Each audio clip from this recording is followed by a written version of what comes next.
if you're in zone 9B or hotter, this video is for you. I'm gonna show you how to get nice arms like this. Both of these were grown in one season underneath a shade cloth on a drip system so that the soil gets nice and saturated with water. And I'm gonna teach you guys in this video how to make that system. So if you're in zone 9B or it's hotter, this video is for you. First, the important thing before I show you guys all the supplies is the vision, all right? So we have each system is independent of its own for full control. So I'm gonna turn on the system over here so we can take a look. So all of these guys are hooked up and I could turn this whole tent off at once. But the other thing is I could come right here. Excuse me, buddy. And I can actually turn off each individual system. So that just turned off this little bundle of cactus right here. As you can see, we're still getting watered right here. And if I wanted to, something's going on, I turn that off right there and it instantly stops. But we're still going over here. So we're gonna teach you guys how to also maintain full control over the watering, because believe me, you're gonna need some situations where that's gonna come in handy. So let's get into the supplies we'll need. All right, I'm gonna try to go through the supplies as quick as possible. Guard dog, optional. We're gonna start off with the drip tube, 1/2 inch. And then over here, we got 1/2 inch PVC. This is the thinnest PVC that you can get. I'm gonna put up a picture of that or link it in the description, but that's rhubarb that will fit inside. Make sure that it fits inside that PVC. And I have 8 of those in 4 PVC pipes. I got about 100 feet of the tubing just because I use a bunch of it. You don't need that much. We got PVC tubing cutters, so that'll cut this. And then this is actual PVC pipe cutting. And then over here, we've got some of the drip irrigation. These are couplers. Get a couple couplers. I got 3, and then we got an elbow right there. And then we need one of these for sure. We got 5 of these. Now that's the drip connect that will basically make it so you can shut on and off your drip tube. 5 of those, and then we got the big ones too. So that will shut on and off this kind of tubing right there. We got the little normal tube. Let's see what the size that is. 1/4 drip tubing. That's just normal. This is special drip tubing that has little holes in it so that every 12 inches a drip comes out. We want that for sure. We got some oopsie daisy covers that just goes inside the tube if you mess up. A couple couplers. And then we need these T's right here. These T's will be very useful. Here's our stakes. We're gonna be using this to hold the drip line up. And then this stuff is all optional, but I do recommend getting some Rust-Oleum coat. We're gonna paint the PVC pipe and that'll add like 3 years of the life to these things. And then I got some PVC glue. This isn't gonna turn into a PVC gluing video, so I'm not gonna go over how to use these. But this can make your pipes a little longer. I'm gonna make these all 12 foot instead of 10 foot. So that's what we're rocking with, and I'll show you guys how to set it up. Oh yeah, and you'll want this set up as well. See, this goes to my normal hose, so I can just use a hose normally. And then this goes to all my drip irrigation cactus right here. This is a splitter so that I could turn on and off whichever one I want. And then I have a backflow filter right here. And that makes it so that if the water shoots back, it's not gonna get all the rocks and stuff that might get inside of the drip in it. And this is a pressure normalizer. So when the water comes out, it will pressurize the water to make it all uniform. So you definitely want to make sure you have this set up so that nothing goes bad on your faucet and it drips evenly for everything. All right, so there's a couple things we're not gonna do in this video. We're not gonna talk about my pronunciation of rebar a second ago, and we're not gonna talk about how these gluing joints look. All right, they're beautiful and I did great. What we're gonna do is we're gonna take our Rust-Oleum and just spray that hoe.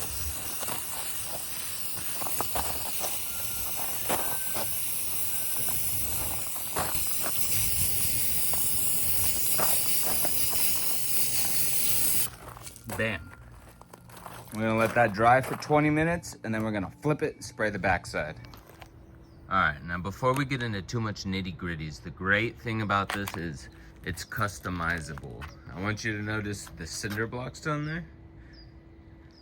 This one does not have cinder blocks, all right? So you could tailor make it to what you need. The cinder blocks basically adds an extra like foot on top of the arc.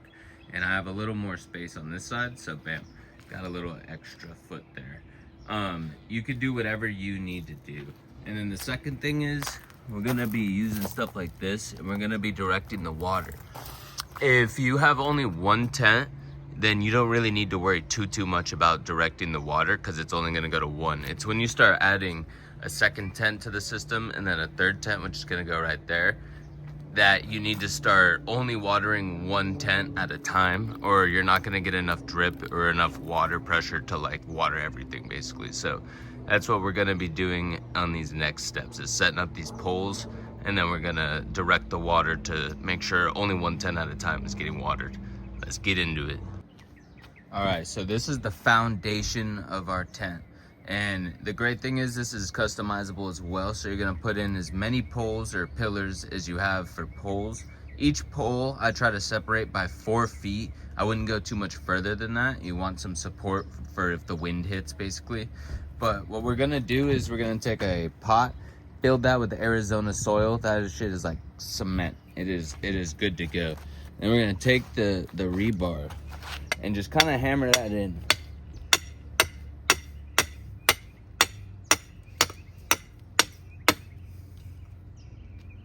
Thank you, Booker. And then we're gonna just do that to the other side so that the poles can slide into this, and that's like the support basically. Let me show you. All right, nothing needs to be exact, but I try to get it roughly even. And then also I try to get the rebar like sticks even with each other too, so that the height of each hoop is roughly the same. And then here's how we're gonna put it in. You take it,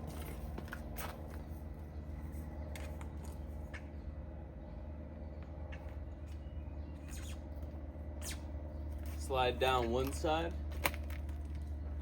and then walk it back down.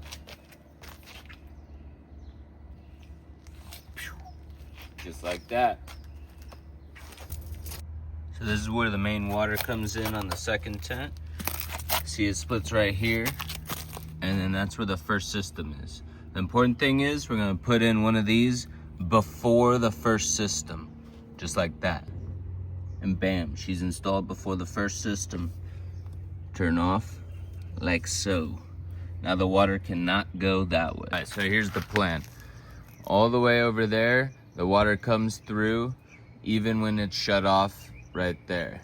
So we're gonna put in one of these right here, like that, so that the water comes on out this way. And then we're gonna put in a shut-off valve right about there before it hits the first system over here. That way, these two shut-off valves will turn the whole tent off if we need to turn that off. This is super easy.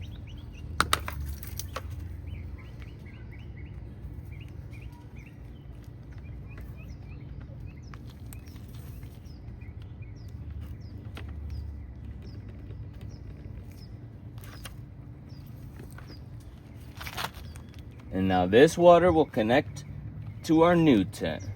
And then we'll put in another stopper right there, and that will shut off this whole tent. So it'll be super easy. And we'll put in the shut off right here so it's got easy access. And I don't gotta walk all the way in there.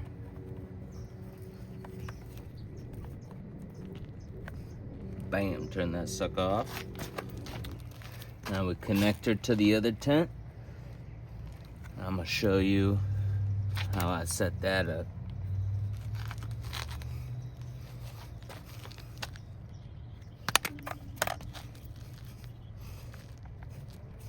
Beautiful.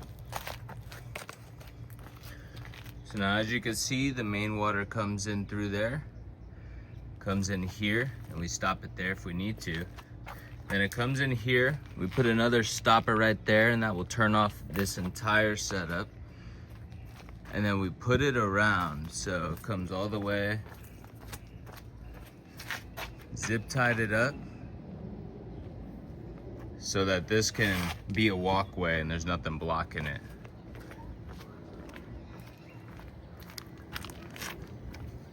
Comes through here, goes back up and around to connect back there where we can shut it off.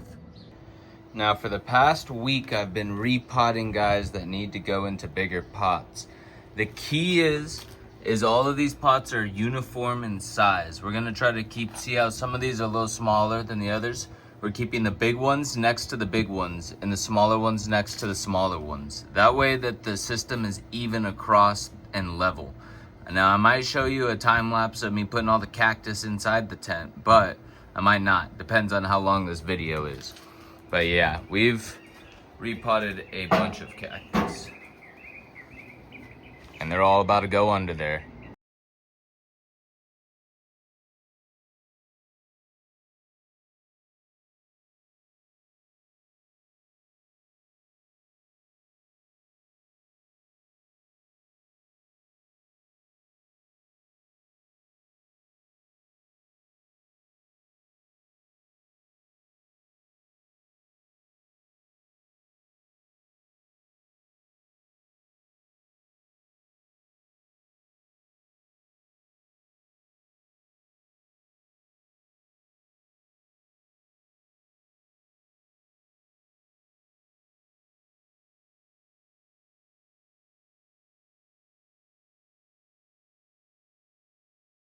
All right, so we're gonna take our little nozzle that we can turn on and off, and we're gonna plug it into the base of the hose.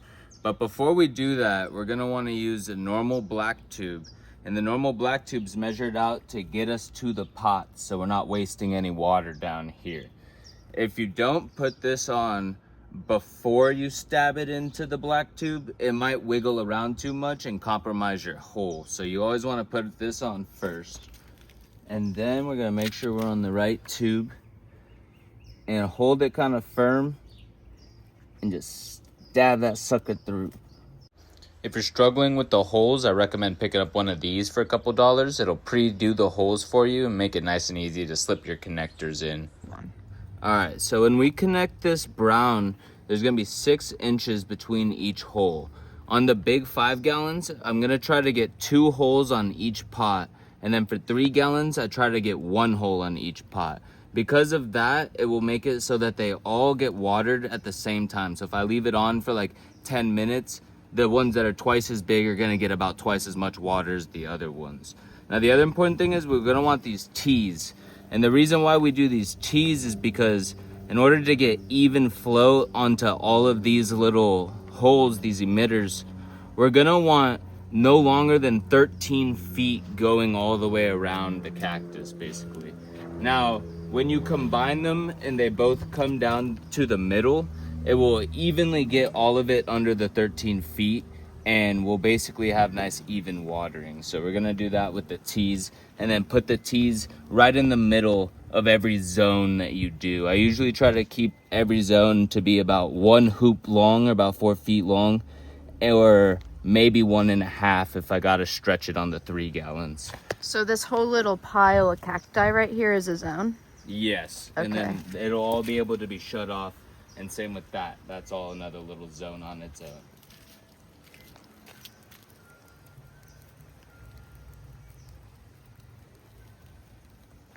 And then so we're gonna work one side at a time and then slowly put them in. One good tip is always start here at the T, and you can see I got 1 emitter there. There's a second emitter right here and a third one right here. And now in order to keep them all in there, I'm just gonna place a little stick in. And bam, I didn't even need to use one of these things. So you could use little stuff like that, kind of try to help mitigate how much you need to get. But we're gonna go around and see how much hose we need. So you can see it comes in. Got another 2 emitters right here. Stick to help out this emitter. Got another 2 on this guy. And then don't be too concerned if one goes over the top in between them. You can always just place a little guy right there, just like that. and it'll make sure that he gets watered too, and it won't take up the walkway too much. Found another little stick right there to use. Make sure we got 1, 2, 1, 2. And then the best way to do this is come on over here to about where this is gonna be. And I'll mark that with my finger, or basically kind of just know where it is. And we'll cut that.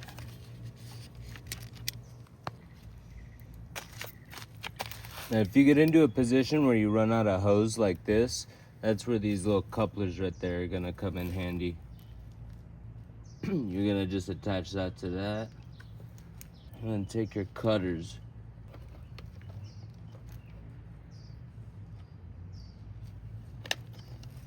And then flush the line before you connect them. Now that it's cut to about where we want it, turn this on. And we'll flush it. Try and get the water to come out both sides like that so that all the dirt's gone. Perfect. Turn it back off. Ooh, there we go. That's good flushing right there, actually. Turn it off, and now I'll attach. I'm gonna show you on the other system, but it's the same concept. Once you set the whole little ring up, we're gonna turn it on and test it. Now the things that we're looking for is we're trying to make sure that this is an even plane, or an even plane. You see how this one's up a little bit? So all the water kind of comes and drops down right here. It's not as evenly spread if I did it like even.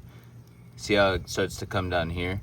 It's not the end of the world. As long as it gets 2 emitters, honestly, it's gonna be soaking the bottom of this very well. Everything in there is getting wet, so just try to keep it as even as possible. You just really want to make sure like this dude's emitters aren't falling all the way into this dude's pot and anybody's getting skipped basically. So you're just gonna kind of keep making sure that everybody looks like they're getting nice watering, and then repeat that as many times as you can. Like I said, I try to keep it so that one of these hoops is one little section. But you see I have 2 hoops here, and I'm gonna try to make this one section. So I'm gonna try to have 4 sections all across here, all getting evenly watered. That's kind of what I got going on this. So I'll update you guys when that's done, and we'll get to the next steps. So now we got the whole system running.